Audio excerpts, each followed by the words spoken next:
Welcome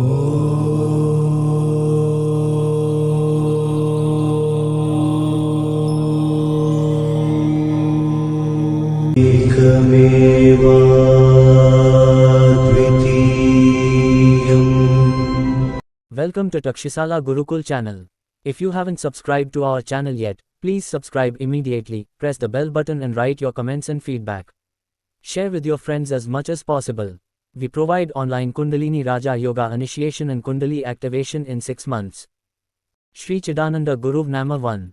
Introduction and auspicious ceremony Bhamini Shattadi.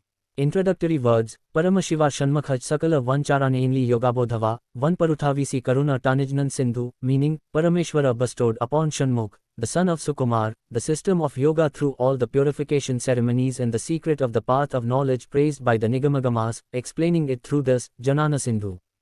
Auspicious words, Guruvarane Gurumur Dayasagarane Nirmala Niskhalamkane, Parampurna Jyoti Atma Jyoti Athesa, Durita Davanalane, may the heap of sins be burned. Yane. Harusha Manasa Murti Tejo, Bharitunu Chidananda Guru Malemaj Mangalav, Sri Guru Chidananda, who was considered to be the Siddha Parvatvasi, the famous Bagalamukhi, lived naturally in Ayodhyapur on the banks of the Tungabhadra river. As per the true resolve of Sri Gurunath, Chidananda Vadhuta prepared this book called Janana Sindhu. Shiva Chidananda, who himself understood the great principles of the Vedic ideal, always remembers the lotus feet of Guruvara.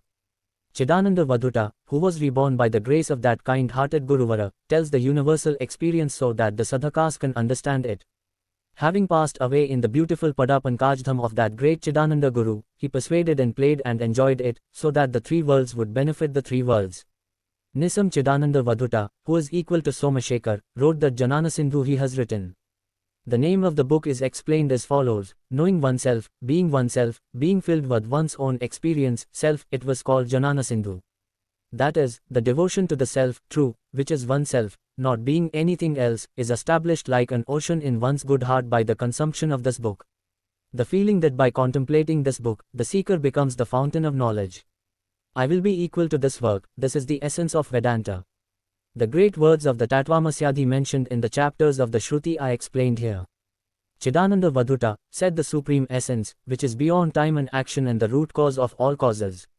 By listening to and meditating on this book, the yogis sway in the bliss of self-rejoicing and the virtuous people nod their heads in delight at the same time as they recite it, he created with one mind.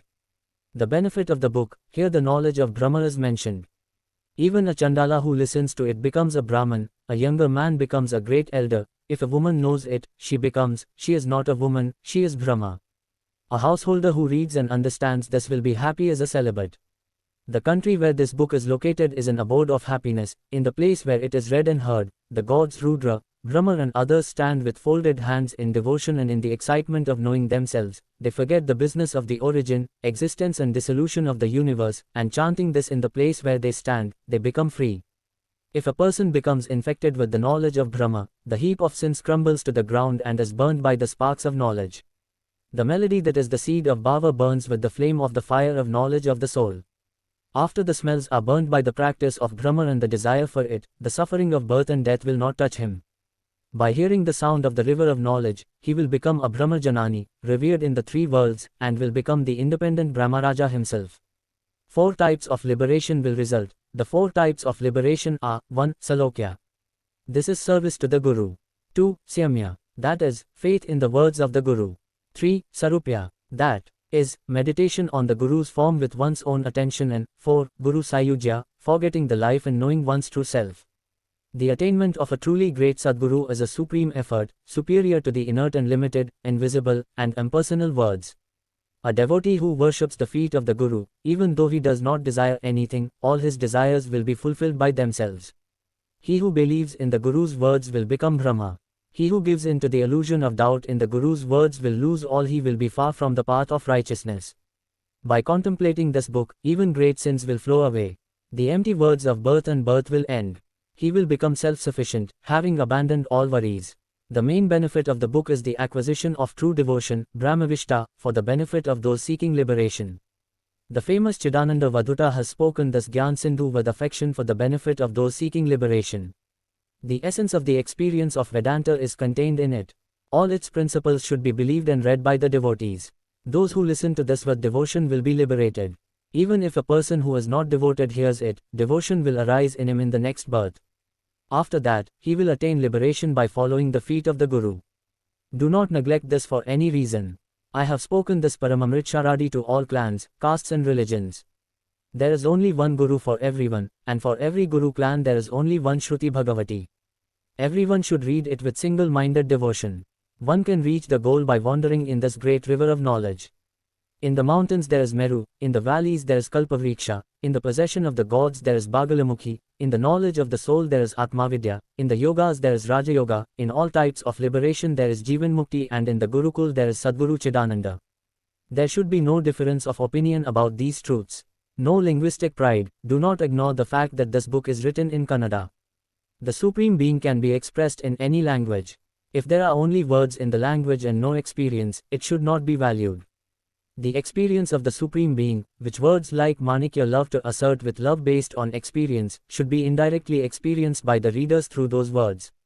Words spoken in reference to real experience have value. There is no value in mere language. Therefore, it is not right for Sanskrit language lovers to claim that they have expressed experience literature in Kannada in this book. As if holding a mirror in front of his face, he will see himself through this Kannada gem and gain self-realization and self-bliss. When the food he desires is served in front of him in a way that pleases him, will a hungry person refuse it? Therefore, let the pious souls savor this experience, and let the self-seekers forgive and persuade themselves and read it. Appendix 1 to 11 Preface. Everything is possible with the Guru's gaze. It is the shield of everyone. If he turns away from the Guru, his merit will be destroyed. Since the Guru himself is Brahma, Vishnu, Hara, know that the Guru's title is honorable, and the words of Vidhi, Hari, Hara are contemptible. 4 Janana Sindhu 13. If he does not know his true self, and worships other gods and goddesses, just as Argus washes the clothes of others and neglects his own body, he will not attain the form of liberation and liberation from all sorrows. Only if he remains in his natural, true happiness the untruth that is self-evident is removed from oneself. 14. When light does not appear, there is darkness. But, light does not appear, darkness. Light and darkness are two opposites. Light is truth, darkness is falsehood. As darkness disappears with light, as dawn arises, as ignorance disappears with knowledge, the natural state of witness knowledge remains true for oneself. This cultivation of knowledge is the subject of the book Janana Sindhu. 18. Know that Janana Sindhu is the bathing of the holy places. By this bathing, the mind is purified. In a pure mind, only good knowledge arises. He who creates natural experience in his own enlightened mind, to actualize the king's yoga, the samadhi. 21 to 23, it is said about the Kannada language, the open door of Kannada shows his nature. The Kannada used here shines like gold with its grammar, rhythm, and polite features, and is pleasant to all readers. This language is what the layman conveys his experience. Grammar is of no further use. Grammar does not purify words except for purifying emotions. I write in the way that Prakrits speak. Do they speak according to the rules of scripture? They are mute to the strictures of scripture. They become pale out of the greed of Prakrit. Language has grammar just as a saddle limits that water reserve so that the sea does not miss the limit. Yet, don't people bathe in them when the Ponalu, streams, appear at the foot of the Podavi? All the streams together form one ocean at the end, thus Kannada language. The curious, as they wish to listen to, are not ignorant of the language. I have composed this work in a style that is familiar to even the layman. It is not appropriate to ignore the fact that I have written it in Kannada. This is the path that one knows oneself. I am a mirror to see myself. The merciful and pious soul has come to me and persuaded me. 21. The glory of the book. The essence of all the Vedanta scriptures has been explained. The secret of the principles has been presented in the form of verses, 60 verses. This work has been written by clarifying the principles stated in the three texts of Brahma Sutra, Vedopanishad and Bhagavad Gita through reasoning, experience and examples. This book is a useful refuge for seeing everything with the feeling of the self, becoming omniscient and living in all happiness. If this is written and read and if it is heard extensively from the mouth of the knowledgeable, the mind will become stirred, the mind will become sluggish, i.e. remain in a state of stillness, the intellect will become healthy, like a gooseberry in the palm of the hand, the real self will appear clearly and distinctly. This is the glory of the book. If you read this once, it is enough to understand its special meaning.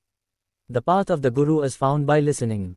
If one hears this from the face of the experienced, one will be convinced that he too can achieve the supreme bliss that he has acquired. When he has achieved his goal, the world will appear to be Brahman in the form of joy. The ascetic who wants to see himself as Brahman and the world as Brahman should not read this, he should not read it without folding his hands. The blessing form is auspicious. It is said in the scripture that the Supreme Being will cut off all the karmas of those who remember him. If the scripture is touched, sins will be burned. If one reads this with enthusiasm, he will be able to fight with the future. If the meaning of what has been read remains fixed in the picture, he will become what he really is. The peacock-faced Shanmukha, by the grace of Shiva, was captivated by true happiness within himself and, having pulled the veil of the chest, the cover of illusion, the cover of the sea, he entered the secret and he experienced the sacred Parasukha, the natural happiness that goes beyond both pleasures of sex and abstinence. Like him, may the readers read this book with devotion and gain happiness. By the grace of the Guru, one becomes the owner of the sacred space. 3. If one meditates on Brahman for a minute is mentioned here, his mother, father, brothers and sisters will be freed from all bondages. The bonds of those who meditate on Brahman will be burnt away, and they will feel great. They will feel that the place of refuge is auspicious. This is not the story of those who have died in the past, nor the story of those who will grow up in the future, nor the story of the marriage of relatives.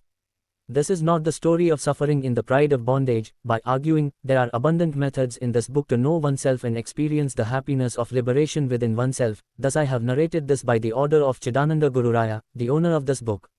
Everyone should believe in this every day and rejoice in it, for those who recite it with devotion and listen to it with devotion, and for those who sit in the affection of the soul. Or, may those who stand by the command of Sri Guru Chidananda be blessed without wavering. 34.